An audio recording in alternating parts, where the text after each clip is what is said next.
Hi, cousins.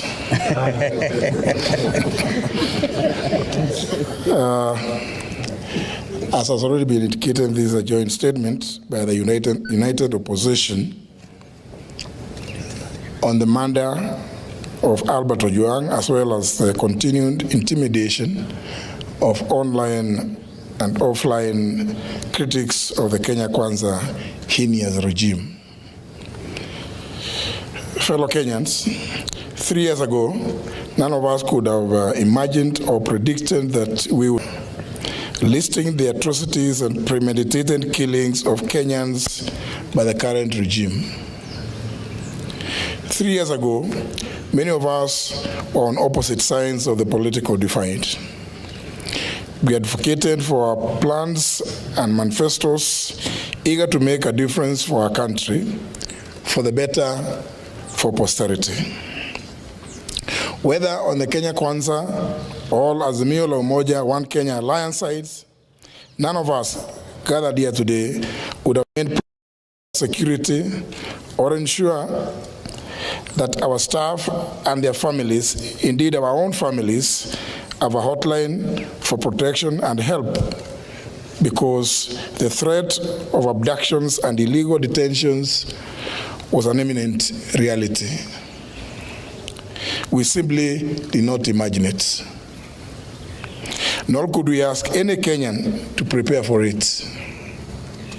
This aberration has been perpetuated by the increased illegal surveillance, abductions, and illegitimate detentions, some of them ascribed to mistaken identity.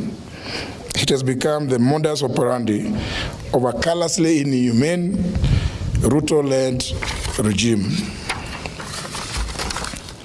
It is one, if not the major reason, why senior members of the Kenya Kwanza have been impeached, forced into resignations, or indeed have been sacked because they questioned and sought answers for these indecent atrocities that go against human understanding.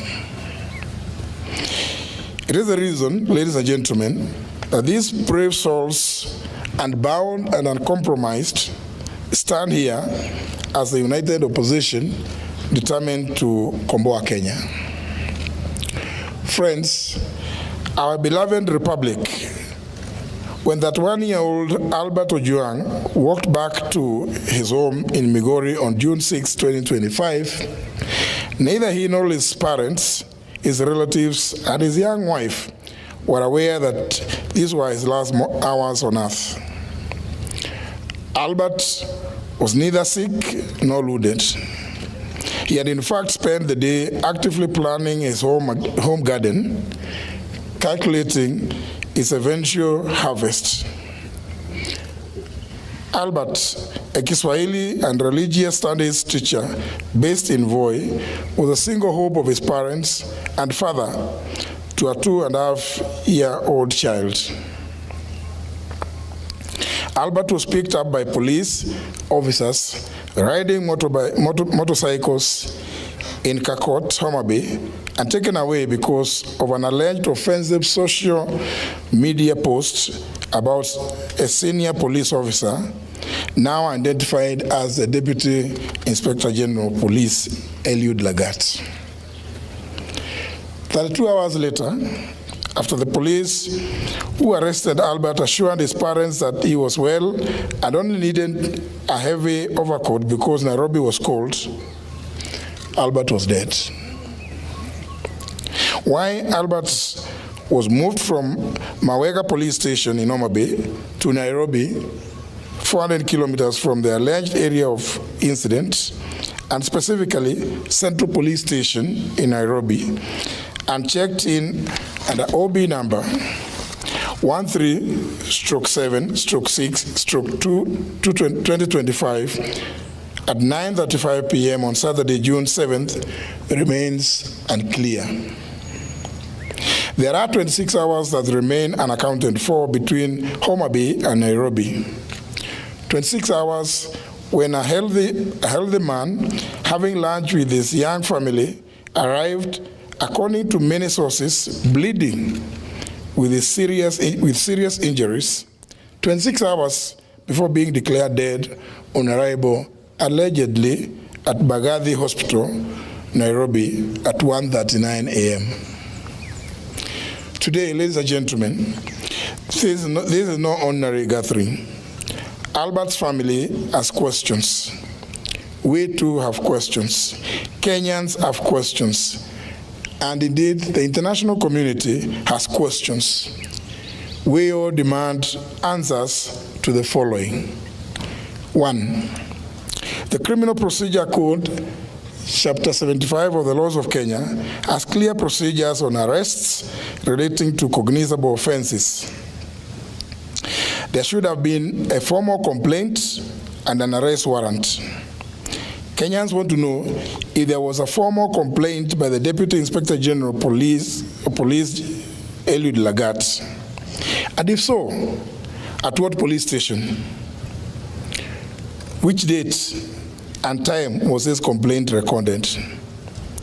Was it the OB entry number of the said was there an OB entry number for the said complaint?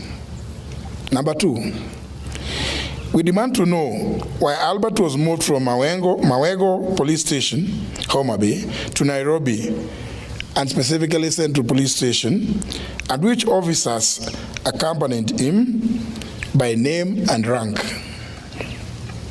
Central Police Station, Nairobi area, has CCTV coverage.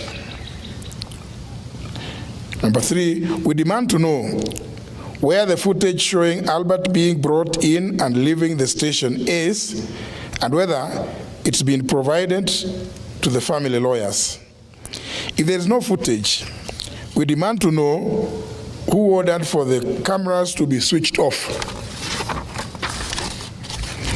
When Albert was picked up in Homa Bay, he had no physical injuries. Indeed, he was having lunch with his wife.